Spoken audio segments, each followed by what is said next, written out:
पाणीपाग को नहीं वर्तमान समय आसुची किछि बड़ खबर। राज्य में ताती करुछि कलबल। राज्य को आसुवा शुष्क वायु और सूर्य किरण तीव्रता बढ़िबा जोगु ताती मध्य बढ़ुछि। अन्यपटे 40 डिग्री उपरे 6टी स्तर तापमात्रा आगामी 4 ରୁ 5 दिन मध्य राज्यर अनेक स्थान में तापमात्रा धीरे धीरे 4 ରୁ 6 डिग्री आहरी बढ़िबो। एने पाणीपाग विभाग पक्षर आकलन कराଯାଉଛି। प्रबल गरम गुळगुळी राज्यवासी को अस्तव्यस्त कर पकाउछि।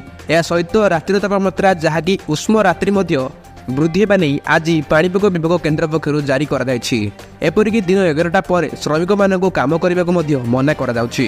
किंतु यार भितर अर्थात आसंता 21 तारिख बेलू पश्चिम झड़ राज्य उपर पुणी थे सक्रिय हेबो। या सहित केउ सब जिला गुड़िक वर्षा देखा मिलिबो सेही जिला गुड़िक कौन कौन एवं यह नहीं कौन रही बड़ खबर चलते देखा। किंतु ता आगुरी आपण मैंने वीडियो को लाइक करनियंतु ता सहित चैनल को सब्सक्राइब करी आपण मानकर केउ जिला कमेंट कर जणांतु।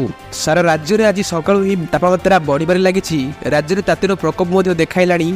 सूचना थाउ कि आगको मध्य भयंकर ताती माड़ी आसुछि। 17 तारिखर किछि स्थान रे 45 डिग्री छुईजिबो तापमात्रा। भुवनेश्वर कटक उत्तप्त अंचल पाल्ट जीव। 17 ରୁ 20 तारिख भितर किछि जिल्ला रे ताती 43 ରୁ 45 डिग्री पहुंचिबो बोली पाणीपाग विभाग पक्षरु आकलन कराଯାଉଛି। राज्य को आसुवा शुष्क वायु और सूर्य किरण भी तीव्रता बढ़िबा जोगु प्रचंड ताती अनुभूत हेबो। तेबे गत 24 घंटा मध्य 6टी स्तर तापमात्रा 40 डिग्री ऊपर रही। राज्य में सर्वाधिक तापमात्रा बारिपदार 41.4 डिग्री सेल्सियस रेकर्ड होता बेले फुलबाणी में 22.0 डिग्री सेल्सियस रेकर्ड होती।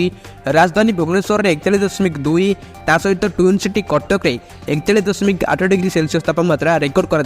राज्य में मुख्यतः पाग शुखिला रही बेले प्रचंड ग्रीष्म लहरी जनजीवन को अस्तव्यस्त कर पकाइब। भद्रक, जाजपुर, बालेश्वर, मयूरभंज, केन्दुझर, अनुगुल, ढेंकानाल, खोर्धा, कटक, नयगड़ा, कोरापुट, मालकानगिरी ताती असंबल हेबो।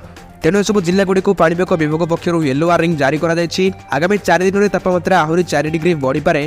अन्यपटे आसंता 21 तारिख बेलू पुणी एक पश्चिम झड़ सक्रिय होगा जाଉଛି। राज्य मध्य को शुष्क और समुद्र उष्म प्रभाव कर। तेज आसंता 21 तारिख बेलू राज्यर उपकूल दक्षिण ओडिशार जिला जहाँकि कोरापुट, रायगड़ा, कंधमाल, गंजाम और गजपति जिला को हालुका वर्षा देखाई पारे।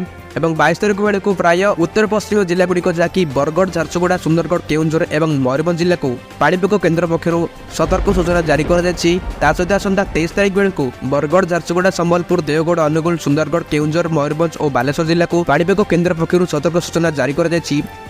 पाणीपाग संपर्कित खबर प्रतिदिन देखा आपण मैंने चैनल को सब्सक्राइब करनियंतु एवं ता सहित बेल आइकन को ऑन करनियंतु जहाद्वारा पाणीपाग संपर्कित खबर आपण मैंने सबुठु प्रथमे पाई परिबे।